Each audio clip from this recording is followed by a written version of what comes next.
안녕하세요. 반갑습니다. 한능검 전문가 최경석입니다. 여러분들과 함께 지금 현재 49의 2강, 즉 26번부터 여러분들 또 해설 강의 시작하도록 하겠습니다.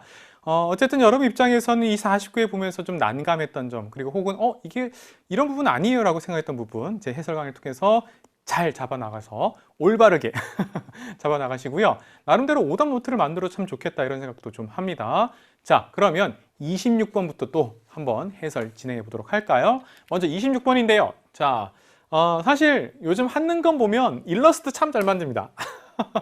여기까지만 보더라도 여러분들 정약용 선생인지 알 수 있었을 것 같아 라는 생각이 들고요. 자, 설명을 보는데 그래도 어려웠습니다. 왜 3점짜리인지 살펴볼까요? 자, 수원 화성 나왔습니다. 거중기 나왔습니다. 결국 말풍선에서는 어렵지 않다. 정약용이고요. 자, 그런데 기기도설에 대한 얘기도 나왔습니다. 이 중국의 기기도설에 실렸던 도르의 원리를 활용했다라는 것이고요. 그런데 정작 문제는 정약용에 대한 것들 쫙 설명해 놓고 알어 몰라 이렇게 냈다는 얘기죠. 1번 북학의 나왔습니다. 자, 우물에 비유했다. 뭘? 소비를. 그래서 소비 권장했다. 북학의 비읍, 박제가 비읍, 비읍, 비읍. 이렇게 여러분들이 가면 좋겠다라고 제가 심화편에서 한번 한 적이 있습니다. 2번 의산문답 나왔는데 의산문답은 홍대용이에요. 이쪽도 북학파예요. 그래서 가공의 인물을 만들어요. 허옹이라는 사람이 있어요. 그래서 이제 계속해서 얘기하는 묻고 답한 형태거든요. 의사문답. 자, 홍대영에 대한 얘기고요. 3번 우서 나왔습니다. 우서 나왔는데요. 이거 유수원이에요. 유수원 어려워요. 네, 우서 나왔고요. 자, 정답은 여러분들 이미 풀어봤다시피 마과해통인데요. 정말 뭐랄까요? 요즘 교육과정에 맞는 사람이에요. 문이과 융합이에요. 네, 그래서 뭐 문과 책도 쓰고 이과 책도 쓰고 다 씁니다. 이게 지금 건축이잖아요. 근데 의학에도 관심 가져요. 홍역에 대한 의학 지식을 정리했다. 마과해통. 여러분들이 꼭 알아두셔야 되는 부분이다. 5번 보면 금속과학론 나왔죠. 이거 금속, 즉 비석에 새겨진 글자를 탐구하는 것은 추사김정희 혹은 완당김정희라 불리는 바로 김정희고요. 선지 자체가 쉬웠다. 왜냐하면 진흥왕 순수비 한능검에 나왔으니까 김정희다라고 보시면 되겠고요. 추사김정희는 19세기 인물입니다. 자, 27번 갈까요? 가문화에 대한 들어갈 유산으로 옳은 것을 했는데 저 이 문제 보면서 막 너무 좋아했어요. 아, 이거 너무 좋다. 이제는 이 정도 나와야 되겠다. 그런데 이게 1.1에서 오히려 다행이었다 이런 학생도 있을 것 같아요. 왜냐하면 많은 학생들이 분청사기를 정답을 했을 수도 있거든요. 여기서의 사실은 코발트가 나왔는데 코발트가 뭔지 모르면 못 맞추거든요. 그런데 앞에 힌트가 있었죠. 회청 또는 토청, 청청청, 푸른색이에요. 이 푸른색인데 또 이거 나왔다고 해서 이게 1점이지만 분명히 저는 2점이나 3점의 효과를 냈다고 봐요. 반대로 말하면 그래서 1점이 다행이지 청자 찾은 학생 분명히 있을 거거든요. 이거 여러분들 청화백자예요. 청청청 청화백자 답은 4번이거든요. 코발트 안료가 이게 청색인데 우리 사실은 청인데 파란색이에요. 제가 미술사 전공이라 말씀드렸잖아요. 미술사에서 가장 논쟁이 이게 푸를 청자냐 파란색 청이냐 갖고 굉장히 논쟁이 많아요. 왜 우리 조상들은 파란색을 청이라고 했을까? 이거 녹색이냐 파란색이냐 갖고 굉장히 논란이 많았다. 그런데 자, 코발트에 대한 얘기를 잠깐 말씀드리면요. 이거 원래 무슬림, 이슬람교를 위한 거예요. 중국이 청화백자에 대해서 팔았던 그 상대, 그러니까 이걸 샀던 사람들은 원래 이슬람이에요. 이슬람 쪽에서 파란색을 좋아해요. 블루, 파란색을 좋아해서 이쪽에서 파란색에 대한 수요가 있었던 거예요. 그래서 중국 쪽에서는 파란색에 대한 그 안료가 코발트예요. 그래서 이게 이슬람 쪽으로 가다가 점점점 파란색에 대한 것들이 뭐랄까요? 수요가 점점 늘어나요. 그 우리 한국, 중국, 일본 안에서도 파란색을 좋아하게 되는 거예요. 그래서 청화백자가 쓰였다. 정답은 4번 이렇게 되는 것이고요. 그러다가 코발트 생산이 좀 떨어져요. 파란색을 못 쓰는 거야. 그럼 뭐 하지? 그래서 철화백자도 등장해요. 여기까지 나가고 제가 더 안 나갈게요. 철화백자는 까만색이에요. 네, 그렇게 되는 거예요. 네. 그리고 다시 이 청화백자로 조선게 다시 돌아와요. 그래서 이거는 여러분들 3번이나 5번을 찍으면 안 돼요. 그럼 여러분들 1번은 분청사기예요. 제가 계속해서 말씀드립니다. 분청사기 아니라고요. 청사기에다가 분칠한 듯 한 느낌이다라고 말씀드렸기 때문에 분청사기고요. 2번은 뭔가요? 이거 그래요. 고려에 바로 청동 이게 은입사 포류 수급문이 정병. 아, 이거 어렵다. 우선 정병, 불교에 쓰는 것이고요. 이게 청동으로 만들었는데 여기 은입사라고 해서 은을 실처럼 넣는 그 기술로 썼던 거예요. 네. 정답은 4번 청화백자에 대한 얘기였다라고 보시면 되겠고요. 28번 넘어가도록 하겠습니다. 28번은요. 쉬웠어요. 계속해서 나왔습니다. 정주성 나왔고요. 땅굴을 파고 화약을 터뜨려갖고 홍경래를 결국에는 엎어버렸다 이 얘기였는데 여기 보시면 평안도 지역에 대한 차별 역시 말풍선은 힌트가 명확하게 주어진다는 게 드러나죠. 자, 그다음 관군이 정주성을 에워쌌다. 그래서 땅굴을 파고 들어갔다. 이거 제가 심화편 강의에서도 우리 EBS에서 강의를 했던 부분이고요. 자, 평북 정주. 그래서 여러분들 바로 홍경래, 그다음 우근칙 떠올리면 되겠거든요. 그래서 정답이 1번이었다. 2점짜리였지만 좀 쉽게 힌트가 줬었고요. 나머지 뭐 평안도 차별에 대한 얘기 맞출 수 있는 게 별로 없거든요. 2번 흥선대원군이 다시 집권하는 거 나왔다. 이모군란. 3번 정부가 청군의 출병을 요청하는 계기가 되었다. 이건 동학농민운동이죠. 네. 4번 박 교수가 안핵사로 파견했다. 안핵사는 어떤 특정 지역에서 문제가 발생했을 때 정부가 빨리 파견하는 특사를 안핵사라고 합니다. 꼭 동학농민운동 때문에 있었던 건 아니에요. 그래서 이거는 임술농민 봉기에도 안핵사가 있었고요. 동학대도 안핵사가 있어요. 다만 동학대 안핵사는 나쁜 이용태였고 그 다음 이 임술농민 봉기에서는 안핵사가 박 교수였던 거죠. 그래서 이것은 임술농민 봉기고요. 패정개혁안. 이 패자를요 저는 이렇게 가르칩니다. 썩어 빠질 패. 그 정치를 개혁하자고요. 이게 바로 동학농민운동이죠. 네, 그래서 정답은 1번. 홍경래의 난 이렇게 보시면 되겠고요. 20번 갈까요? 자, 정말 여러분 입장에서는 정말 머리를 쥐어짜고 싶은 연표 문제, 그러나 출제한 쪽에서는 쉽게 낼 수 있는 연표 문제가 나왔는데요. 자, 광성진, 광성보 같은 거예요. 이게 뭐냐면 신미양요인 거거든요. 자, 그 다음 결정적 힌트 나왔다. 어재현, 온몸으로 막았다. 어재현 장군 결국 이때 세상을 떠나게 되죠. 그래서 신미양요에 대한 얘기였다라고 보시면 되겠고요. 그 다음 힌트가 나왔죠. 고종실록이니까. 자, 그래서 신미양요라고 보시면 되겠고요. 그러면 신미양요를 찾으면 되겠죠. 신미양요가 어디로 나가면 이게 1871년이에요. 제가 얘기했죠. 야, 근현대사 이제 점점점 좀 심한 거 아니야 라고 하는 게 49회라고요. 1871년, 우리 정답은 다 이렇게 되는 거거든요. 네. 오피라 도굴 사건 다음이라고 보시면 되겠습니다. 30번 갈까요? 자, 30번. 여기 보시면 일본의 수신사로 파견됐죠. 예, 그러면 여러분들 김기수, 김홍집 이렇게 되잖아요. 자, 그 다음에 이 사람이 총리 대신으로 가보 개혁을 주도함. 그래서 뭐라 그래요? 김홍집 내각이라고 하죠. 김홍집이에요. 그리고 을미개혁 뒤에 친일파로 몰려서 난 친일파 아니다. 나는 나름대로 개혁을 하려고 하다 설명하려고 나갔다가 광화문 한복판에서 안타깝게 돌맞아 세상에 떠나게 됐던 분이 바로 김홍집이에요. 김홍집에 대한 평가는 엇갈리긴 한데 김홍집에 대한 평가는 분명히 재평가될 부분이 있을 거예요. 어쨌든 여기서 지금 한는 거 김홍집에 대한 얘기고 48회 기억나십니까? 박정량 냈거든요. 박정량이 뭐예요? 초대 주미공사기 때문에. 그러니까 아닌 거죠. 그러면 옳은 것. 자, 김홍집이 조선책략 공개 들어왔죠. 김홍집이 뭐였을 때? 2차 수신사였을 때 이 얘기잖아요. 정답 찾기는 되게 쉬웠다라고 보시면 되겠고요. 3번 고종의 비밀 지령을 받아왔고요. 독립의금부를 주겠습니다. 임병찬이죠. 자, 이거 근현대사가 제가 봤을 때 점점점 앞으로 더 어려워질 가능성이 높아요. 자, 배들과 함께 대한매일신보를 창간하였다. 양기탁이죠.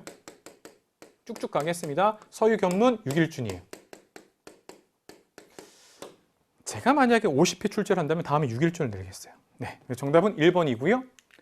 자, 31번 가사건의 결과로 옳은 것은 이렇게 했는데요. 자, 개화당이 나온 발표 정강이고요. 개화당 나왔습니다. 똑같은 개화파지만 우리가 진짜 개화당이고 너희들은 무늬만 개화야. 너희들은 수구당이야. 그 개화당 급진 개화파예요. 자, 그 다음 결정적으로 대원군을 빨리 데리고 와라 이런 얘기죠. 그래서 청의 조공원 허례를 폐지하자라고 돼 있죠. 자, 그 다음 문벌을 폐지하자. 그리고 대신과 참차는 한문안 의정소에서 회의하고 왕에게 보고한 후 정령을 반포해서 시행할 것. 왕은 그래 보고 받았어. 오케이 이렇게 해주면 된다. 일본의 메이지 유신을 모델로 하는 입헌군제를 모델로 하고 있다고 보시면 되겠죠. 자, 이게 바로 급하게 만들었어요. 이름도 없어요. 막 널리 선포한다. 홍범 14조도 아닌 거예요. 그러니까 이게 개혁정강 14개조예요. 갑신정변입니다. 갑신정변에 대한 얘기 한번 찾아볼까요? 그런데요, 이 문제가 어려운 이유는 뭐냐면 갑신정변하면 많은 학생들이 텐진조약만 자꾸 생각하는 거야. 갑신정변 때문에. 아니에요. 텐진조약 플러스 하나 더 나와야 돼. 그게 이번에 나온 거죠. 한성조약. 일본 공사가 일본 쪽에 배상금을 지불하고 일본 공사가 신축 비용을 댄다. 이게 갑신정변에서의 한송조약이거든요. 우리는 늘 텐진조약만 생각하는 거야. 근데 여러분들 그러면 안 된다라고 하나 말씀드리고 싶어서 정답은 1번이었고요. 2번에 벨기군이 창설된 거는요. 통리기무함은 만들어지고 나서 벨기군 만들어져요. 네. 이건 1881년이고요. 자, 그다음 2번. 부산의 두 곳의 항구가 개항되었다라고 되어 있죠. 이건 강화도 조약에 대한 얘기고요. 4번. 김윤식이 청해 영선사로 파견되었다. 이건 1883년인데 이제 통리기무함을 설치하고 나서 그 다음으로 가는 거죠. 자, 5번. 통리기무함이 설치되었다. 이거 아까 김홍집의 조선 침략을 받아와서 고종이 그래 그럼 우리도 진짜 미국하고 뭐 수교도 해야 되는데 개화도 하자. 그래서 통리기무함을 1880년에 만들게 되거든요. 정답은 1번 갑신정변에 대한 얘기였다. 정답 찾을 때는 연도하고는 상관없었지만 한번 말씀을 드렸습니다. 자, 32번 갈게요. 32번 보시면 가마에서 있었던 사실을 옳은 것을 했는데 이런 스타일 문제를 계속해서 좀 내고 있어요. 자, 여기 보면 근현대 역사 현장인데 구러시아 공사관, 손탁호텔터, 중명전, 석조전, 환구단터 이렇게 쭉 가죠. 보통은 손탁호텔터에서 출발하는데 여기가 이제 오늘날의 이화여고 쪽인데 여기서 출발하는데요. 자, 우선 가 보시면 구러시아 공사가 나왔으니까 아관파천 나오겠네요. 그런데 여기 보면 가 1번 이모군란 때 구식 군인들의 습격이 있었다라고 나오죠. 요거는 뭐예요, 여러분들? 이모군란에 대한 얘기인데 일본 공사가 아니죠. 틀렸고요. 자, 2번 나 그러면 손탁호텔터 제1차 미소공동회 열린 건 여러분들 이거 어려워요. 근데 오답이니까 덕수궁 석조전인데 이게 예전 한능검에서 나왔습니다. 네, 틀렸고요. 덕수궁 석조전 르네상스 양식이에요. 다 보시면 중명전 나오죠. 중명전 여기 을사늑약 체결한 곳이거든요. 자, 그런데 은색의 치악산 등의 신극 공연된 거 이거 연극이죠. 이거 여러분들 원각사죠. 틀렸고요. 4번 일본 낭인들이 명성황후를 시해한 곳은 여기 없어요. 이거는 경복궁 안에 건청궁 오코루에서 명성황후를 시했다라고 보시면 되겠습니다. 여기 없어요. 자, 5번 볼까요? 환구단 터니까 그렇죠? 네, 그럼 여러분들 바로 대한제국 황제 즉위식 거행됐다. 그래서 정답은 5번 이렇게 보시면 되겠습니다. 여기가 이제 모 호텔 뒤쪽에 보면 있어요. 33번 볼까요? 가 인물에 대한 설명으로 옳은 것은 이렇게 해서 나왔는데요. 고부군수 조병갑 뭐 힌트 바로 나왔네요. 그럼 뭐예요? 이거는 고부봉기죠. 고부봉기인데 인물이니까 누구예요? 전봉준에 대한 얘기라고 보시면 되겠죠. 네, 쭉 가서 전주성까지 들어가니 라고 나왔죠. 예, 전주성을 함락을 했고 그 다음 손아중도 힌트가 나왔던 것 전봉준에 대해서 옳은 것인데 쉬워서 1점 나왔습니다. 단발령 시행에 반발하여 의병을 일으켰다라고 되어 있죠. 자, 그러면 이건 여러분들 을미의병이 되는 것이고요. 대표적으로는 유인석이 있겠죠. 한번 써볼게요. 2번 우금치에서 일본군 및 광군에 맞서 싸웠다. 그러나 안타깝게도 패했다. 2차 봉기에 대한 얘기이기 때문에 정답은 2번이고요. 3번 동학이 이대교주 누구예요? 전봉준이 아니라 최시영이죠. 자, 4번 지난번 48회 때 나왔는데요. 명동성당 앞에서 이재명을 습격했다. 그러면 이재명입니다. 자, 5번 13도 청해군을 지휘하여 서울 진공작전을 전개하였다라고 되어 있죠. 이거는 실제로 서울 진공작전은 이인영이 아니라 허위라고요. 알아두시면 되겠고요. 제가 지난번에도 빨리 하는 바람에 넘어갔었는데 이완용이 왜 이 명동성당에 갔냐면 당시에 벨기에 왕이 죽어요. 벨기에 황제가 죽어요. 벨기에가 가톨릭이거든요. 그래서 이제 명동성당에 그 사람의 죽음을 추모하기 위해서 이완용이 갔는데 이걸 알고 있었던 이재명 의사가 중상을 입혔다라고 보시면 되겠습니다. 34번 갈까요? 다음 대화에 나타난 상황 이후. 자, 이후 사실 옳은 것은 했습니다. 3점짜리예요. 그러면 볼게요. 며칠 전 러시아, 프랑스, 러푸독 3국 간섭이죠. 압력으로 일본이 청해를 랴오뚱 반도를 단했다는 소식을 들었는가? 아하, 3국 간섭. 연도 한번 써볼게요. 1895년. 자, 내용은 이런 거죠. 일본이 청일전쟁에서 이겼어요. 그래서 시모노세키 조약에서 랴오뚱 내놔 이렇게 해갖고 자기네 차지하는 줄 알았더니 러시아가 중심이 돼서 러푸독이 삼국 간섭으로 다시 청해 반환해 이렇게 됐던 것이죠. 자, 들었네. 우리도 이 기회에 러시아를 이용해서 일본의 간섭에서 벗어나자라는 것이죠. 그래서 고종 황제께서 더하기 명성황후가 친러화가 되는 거예요. 원래는 저는 가르칠 때 친미칠러라고 해요. 친미칠러. 친미파, 친미칠러로 가자. 근데 이제 보통은 쉽게 칠러화됐다라고 얘기하는 부분이거든요.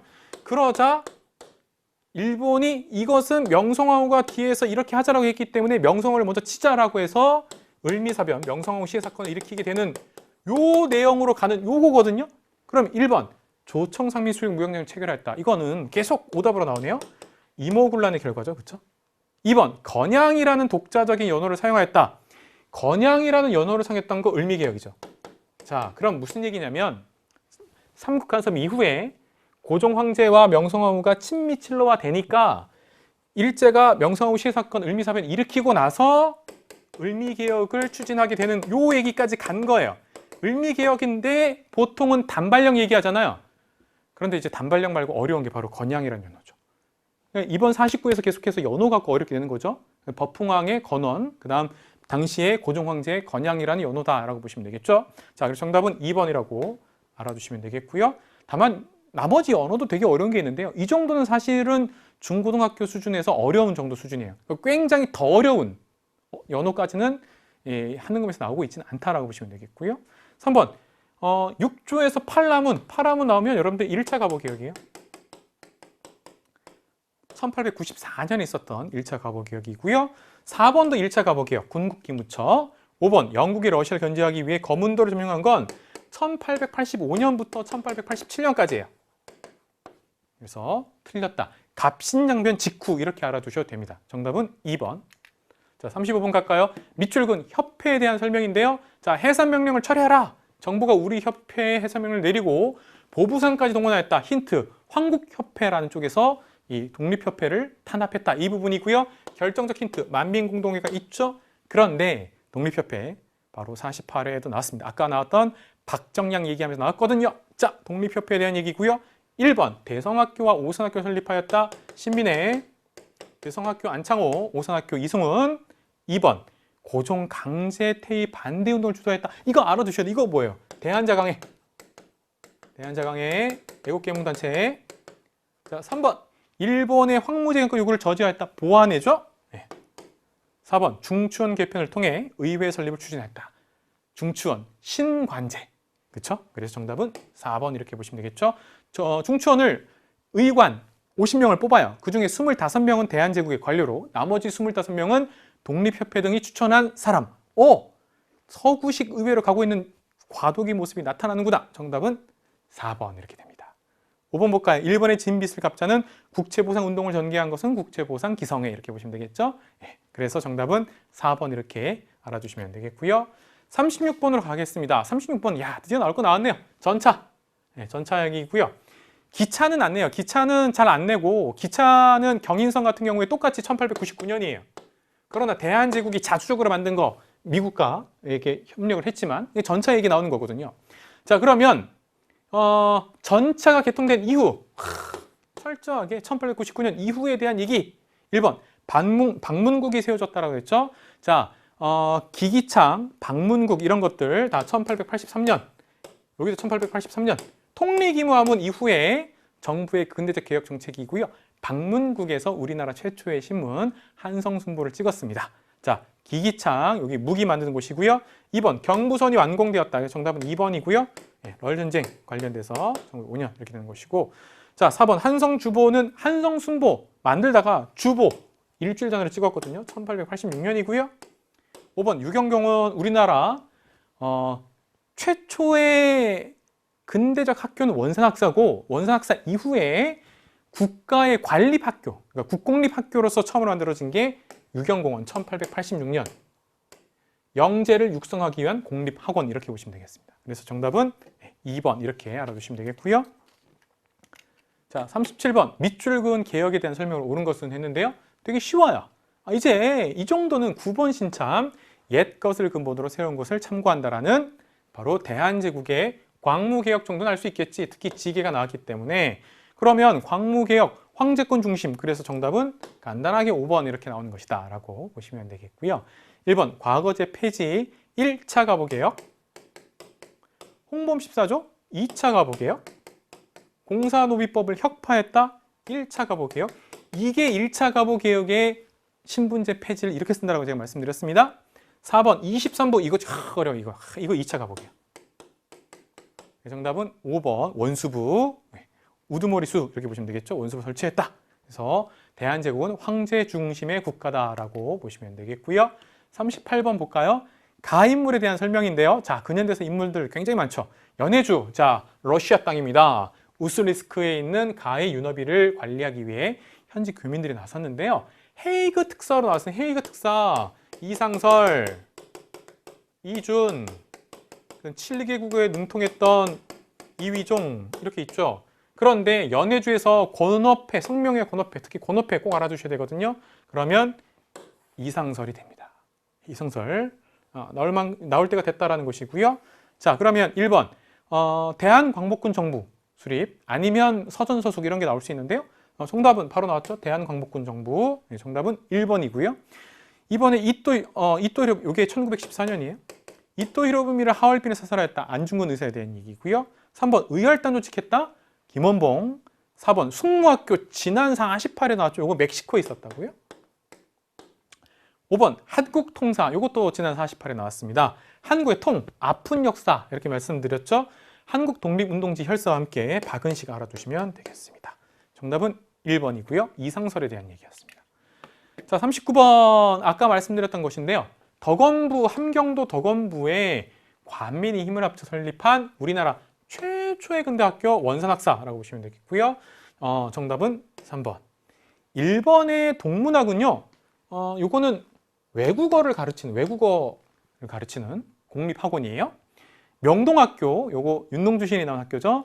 이거는 1908년에 만들어졌고요. 김야견이라는 분께서 만드셨고, 이쪽 북간도 이쪽에서 용정에 있습니다. 용정에 명동학교도 있고 서전서숙도 있는데 서전서숙이 먼저 만들어져요. 여기 이제 이상설, 좀 전에 나왔던 이상설이 만들었던 것이고요. 5번의 배제학당, 이거는 미국의 선교사 아펜젤러라는 사람이 배제학당을 만들었다 보시면 되겠고요. 이 배제학당 출신이 바로 이승만이라고 보시면 되겠죠. 이거는 배제학당 먼저 아펜젤러가 만들었고요. 그 다음에 친분이 있었던 그 스크랜턴 여사가 이화학당을 만들게 되는 것이고, 그래서 요거는 지금 원산학사에 대한 얘기라고 보시면 되겠습니다. 정답은 3번이었고요. 40번 갈까요? 자, 가민족운동에 대한 설명으로 옳은 것은 했는데요. 고종황제 인산일 이러면 3.1운동이고 순종황제 인산일 이러면 60만세 운동. 자, 1926년에 있었던 60만세 운동이고요. 대한독립운동과의 단결하라 쫙 나오고요. 학생 중심이었기 때문에 보통 교육은 의무 교육으로, 교육은 조선어로 1920년대 얘기가 나온다라고 보시면 되겠죠. 1번 대구에서 시작되었다. 서상돈 김광재 국채보상운동이고요. 2번 대한민국 임시정부 수립에 영향을 주었다. 이제 이 문장 나오면 이제 여러분들 3.1운동인 거 다 알 것 같아요. 3번 민족주의 진영과 사회주의 진영이 함께 준비했는데 검거가 됩니다. 그래서 민족주의 진영에서는 3.1운동을 이끌었던 여러분들 손병희 기억나시죠? 물론 손병희는 그 이후에 세상을 떠났지만 천도교 계열에 남아있었어요. 천도교 계열. 사회주의 진영에서는 조선공산당 이렇게 해서 함께 준비하다가 이제 검거가 돼요. 그래서 정답은 3번이고, 그리고 실제 60만세 운동의 중심은 학생들이 했다라고 보시면 되겠고요. 4번 일제가 이른바 문화 통치를 실시하는 배경이 되었다. 이것도 3.1운동이죠. 5번 신간의 중앙본부가 진상조사단을 파견하였다. 그러면 1929년에 광주 학생 항일운동 이렇게 보시면 되겠죠. 정답은 3번. 자, 41번 볼까요? 가 지역에 전개된 민족운동에 대한 얘기인데요. 자, 허은지사 독립유공자로 서훈 이렇게 되어 있습니다.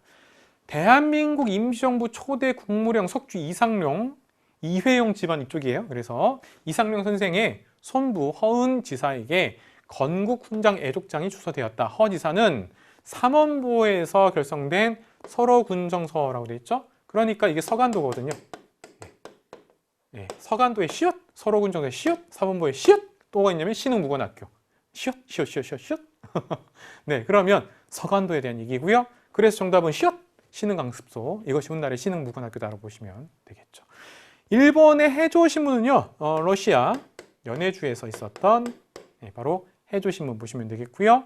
3번 대한민국민회는 1909년에 있었던 것인데요. 요거 아메리카 미주 지역이라고 하죠. 멕시코까지 합쳐서. 그래서 미주 지역에 있었던 한인회고요. 안창호 등이 중심이 돼서 만들었던 게 대한민국민회라고 보시면 되겠습니다. 대조선 국민군단 박용만이죠. 박용만. 박용만이고 하와이에서 무장투쟁을 준비했다. 하와이. 자, 5번 유학생들이 중심이 돼서 28 독립선언서 적의 심장부 도쿄에서 바로 28 독립선언을 했다라고 보시면 되겠죠. 송계백, 최팔룡 등이 있었고요. 정답은 2번 서간도 알아두시면 되겠습니다. 자, 42번 가까이 밑줄근 투쟁 이후의 사실로 옳은 것은 했는데요. 최근 개통된 천사대교를 건너면 일제강점기 대표적인 소작쟁이 있었던 암태도, 전남 신안에 있는 암태도고요. 암태도 소작쟁의 소작인들이 이깁니다. 당시 친일지주 문제철에 맞서 싸워서 이겼는데요. 1923년부터 24년까지 20년대의 대표적인 이 소작투쟁의 성과, 암태도 소작쟁이 얘기하는 것이고요. 그 성과를 바탕으로 해서 바로 조선농민 총동맹이 결성됩니다. 정답은 4번이고요. 1번에 회사령이 제정되었다라고 해서 이건 1910년대 얘기고요. 2번 농광회사가 설립되었다. 이거 1904년에 보안회와 함께 여러분들이 알아두시면 되겠고요. 농광회사는 우리 땅을 사자라는 거예요. 보안회는 우리 땅을 일본이 가져가려고 하니까 저항했던 단체고요. 자, 그 다음에 토지조사 사업이 실시되었다. 이것도 1910년으로 보시면 되겠고요. 그 다음에 조선농민 총동맹이 결성되었다. 이게 정답이고요. 1927년.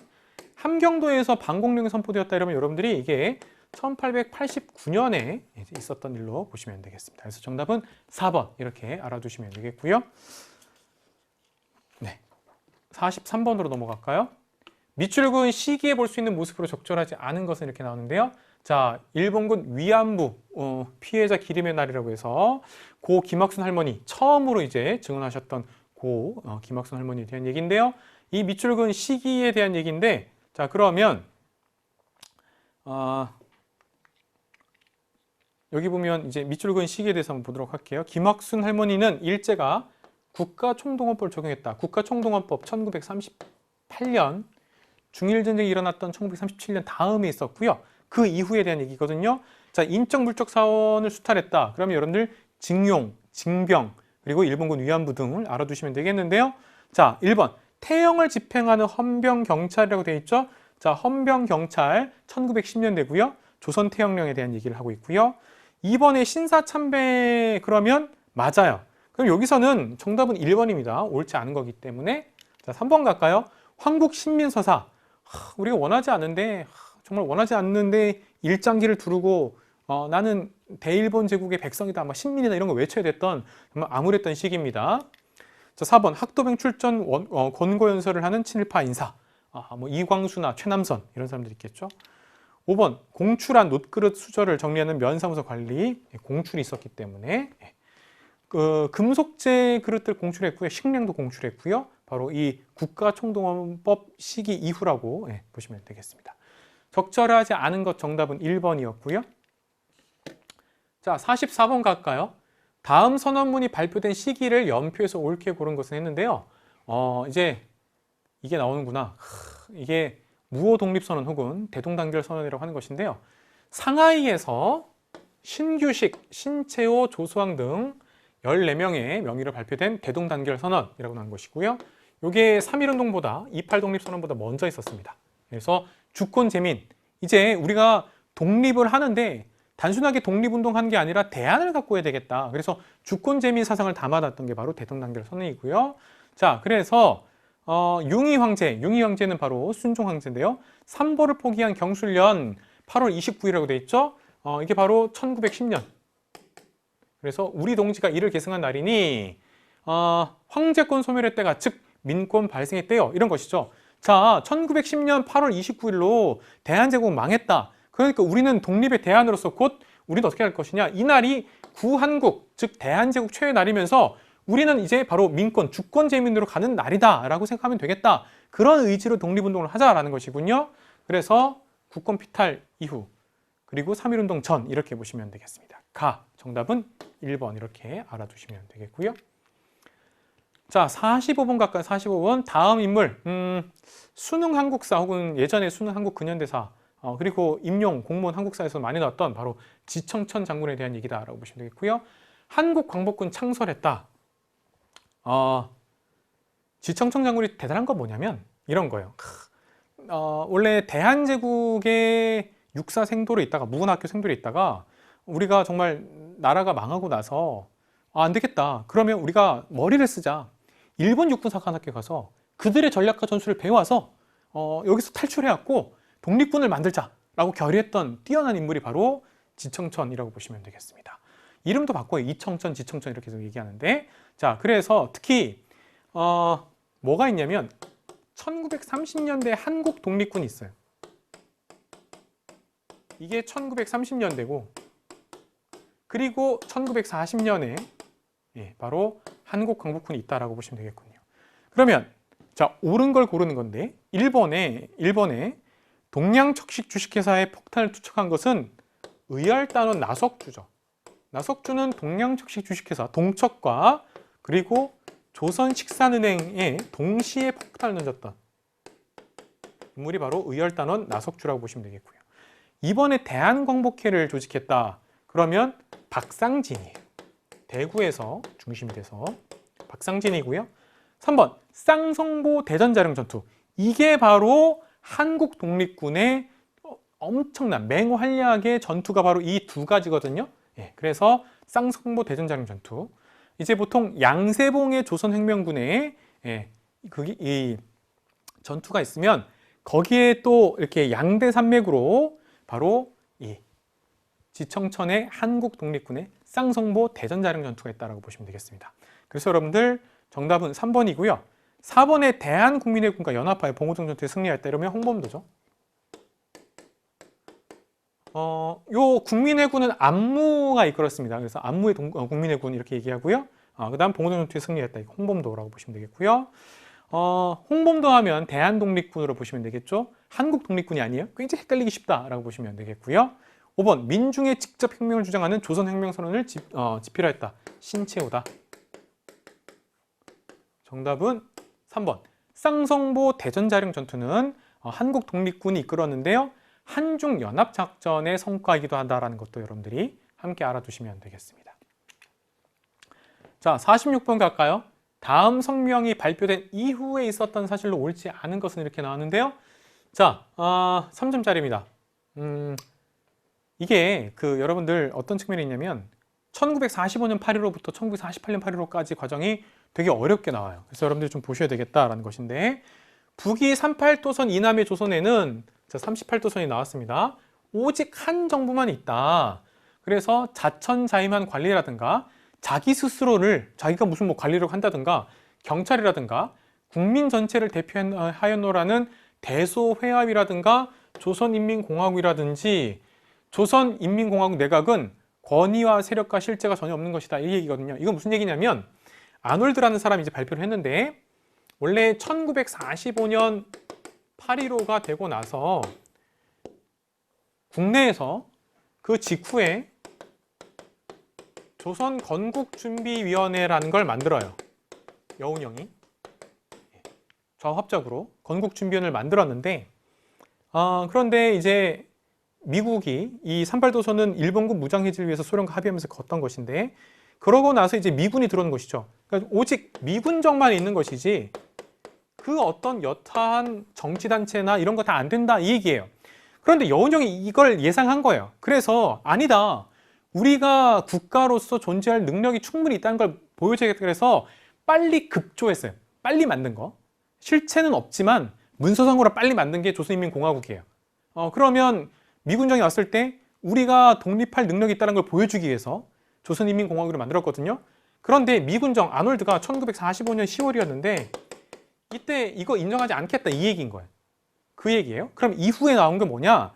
1번 굉장히 어려워요. 첫 번째, 조선건국동맹은 조선건국준비위원회보다 더 먼저 있었던 거예요. 이거 1944년에 여운형이 만들었던 거예요.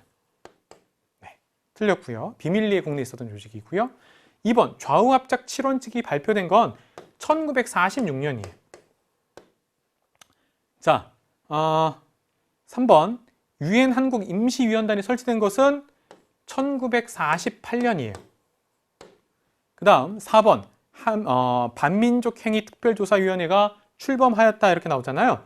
자, 이거는 반민특위에 대한 얘기인데 1948년 재헌의회, 재헌국회에서 만들었던 게 바로 반민특위고요.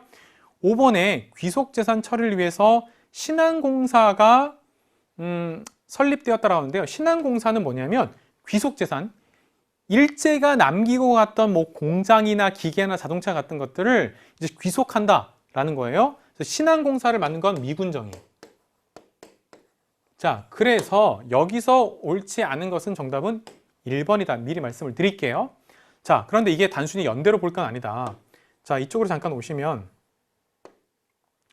아까 제가 좀 전에 말씀드렸잖아요.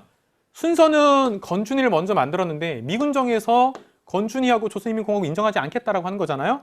그래서 그리고 나서는 오히려 뭐가 있냐면 모스크바 삼상회의라는 거에서 완전히 제로 상태에서 임시정부를 다시 만들고 미소공동위원회를 만들고 그리고 신탁 통치를 할 수도 있다라는 모스크바 상국 외상 얘기가 들어왔는데 우리 민족한테 먼저 들어온 것은 신탁 통치 결의안이 먼저 들어온 거예요. 그래서 반탁운동가 혹은 찬탁운동으로 좌우 대립이 굉장히 격렬하게 있어요. 그러자 이승만이 정읍 발언이라고 해서 남한만이라도 임시위원회라든 걸 만들어야 되는 거 아니냐라는 정읍 발언을 하는 거예요.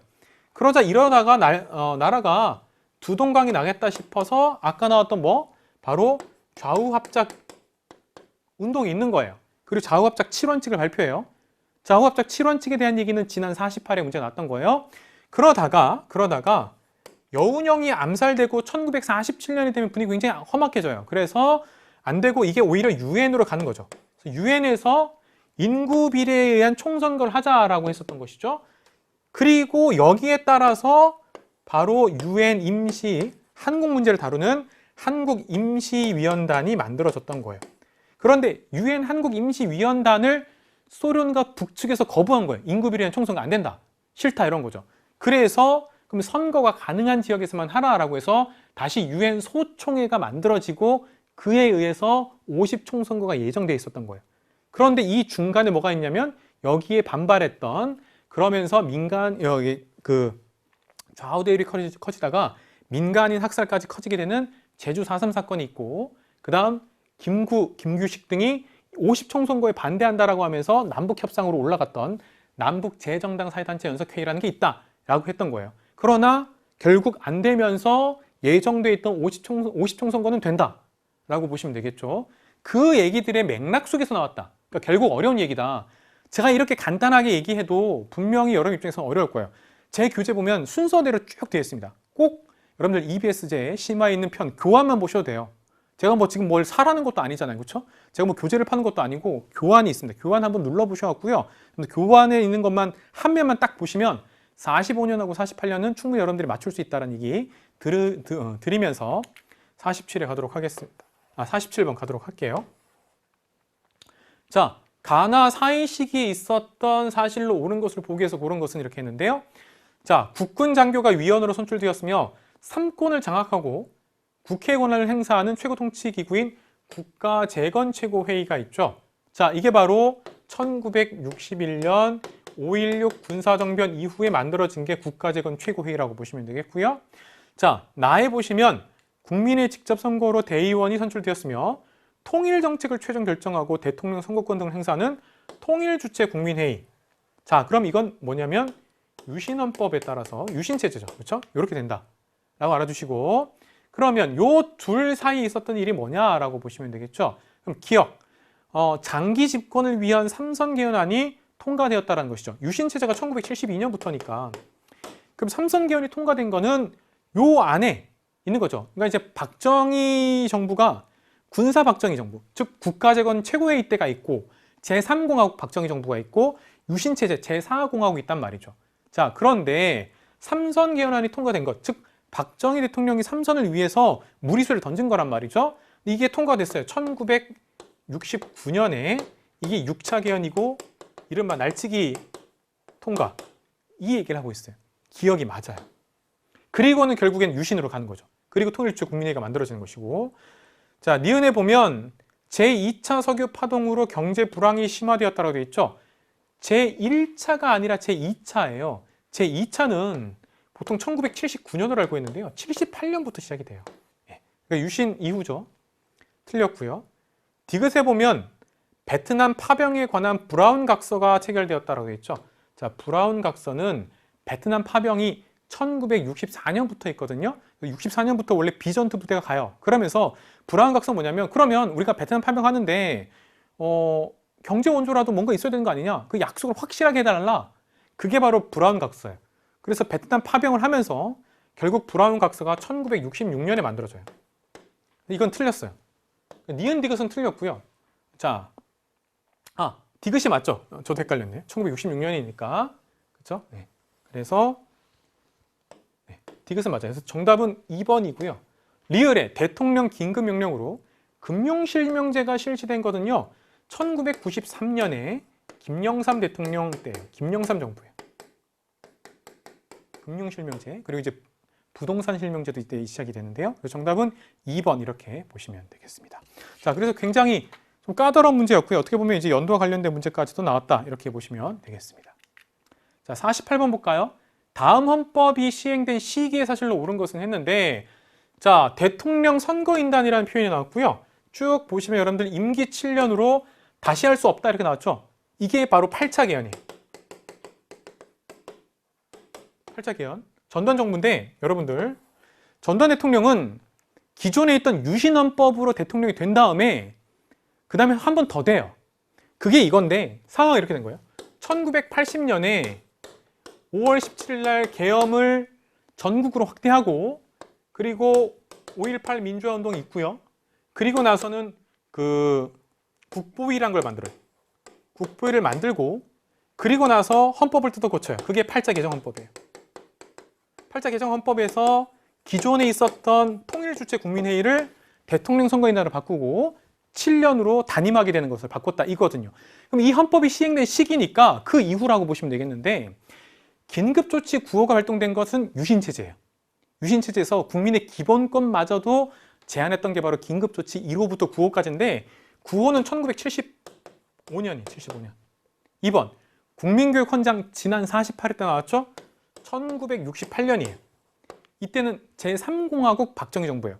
그러니까 박정희 정부가 군사박정희 1961년부터 63년까지 군사정부, 아까 나왔던 국가재건최고회의, 그 다음부터 제3공화국 박정희 정부, 그 다음 유신체제, 여기 3단계로 나눠야 된다는 것이고요.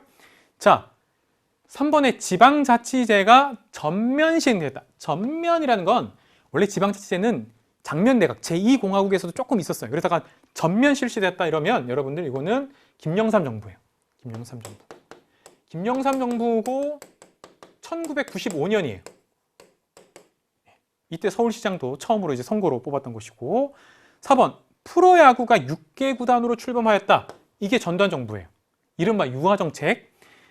프로야구가 6개 구단으로 만들어지어서 이른바 KBO가 구성된 건 1981년 말이고요. 이게 1982년부터 프로야구가 시작이 돼요. 근데 사실 이건 연도보다는 전두환 정부 하면 유화정책 중에서 프로야구 이게 들어가거든요. 그래서 정답은 4번 이렇게 보시면 되겠고, 5번 한미자유무역협정이 체결됐다. 이게 체결 때문에 많은 학생들이 이게 시행과 체결 뭐 이런 얘기 개정 뭐 많이 얘기하는데, 우리 한능검에서 이 문장은 노무현 정부라고 보시면 되겠고요. 노무현 정부가 선제적으로 먼저 체결하자고 했던 것이거든요. 그래서 이게 2007년 이렇게 보시면 되겠습니다. 정답은 4번으로 알아주시면 되겠고요. 자, 49번 다음 기사에 보도된 민주화운동의 결과인데요. 민주화운동은 결국 여러분들 4.19 혁명, 그리고 부마항쟁, 5.18, 87년 6월 민주항쟁 이 네 가지 안에서 분명히 날 거다라고 생각하시면 돼요. 근데 여기 보시면, 자, 이제 경찰이 사상 최대 규모로 이제 막 병력을 동원해서 집회를 이제 원천 봉쇄했는데, 자, 민주헌법 쟁취국민운동본부는 국민 합의를 배신했다. 뭐가? 4.13 5.15 이게 뭐냐면 좀 전에 나왔던 8차 개정 헌법을 국민들은 싫어하는 거예요. 이거 직선제도 아니고 대통령 선거인단에서 뽑는데 이게 국민의 의사랑 반하다. 그런데 전두환 정부는 나는 이거를 지키겠다. 이거를 수호하겠다. 헌법을 수호하겠다라는 얘기예요. 이게 1987년이에요. 자, 곧 바로 87년 6월 민주항쟁을 예고하고 있다 이렇게 보시면 되겠죠. 1번 국가보위 비상대책위원회, 아까 말씀드렸던 국보위라고 보시면 되겠죠. 국보위 5.18 이후에 국보위를 만들었다. 그러면 틀렸어요. 2번 신군부가 비상계엄을 전국으로 확대되었다. 이렇게 되시면 여러분들 5월 17일 1980년 5월 17일 이렇게 보시면 되겠고요. 3번에 5년 단임의 대통령 직선제 개헌이 이루어졌다. 현재 우리가 쓰고 있는 구차개정헌법. 그렇죠? 네, 정답은 87년 6월 민주 항쟁의 결과로 오늘날 쓰고 있는 5년 단임의 바로 대통령제 구차개헌이 이제 성공했다고 보시면 되겠고요. 4번 허정을 수반으로 하는 과도정부가 수립되었다라는데요. 야, 이것도 이제 드디어 올해 나왔네요.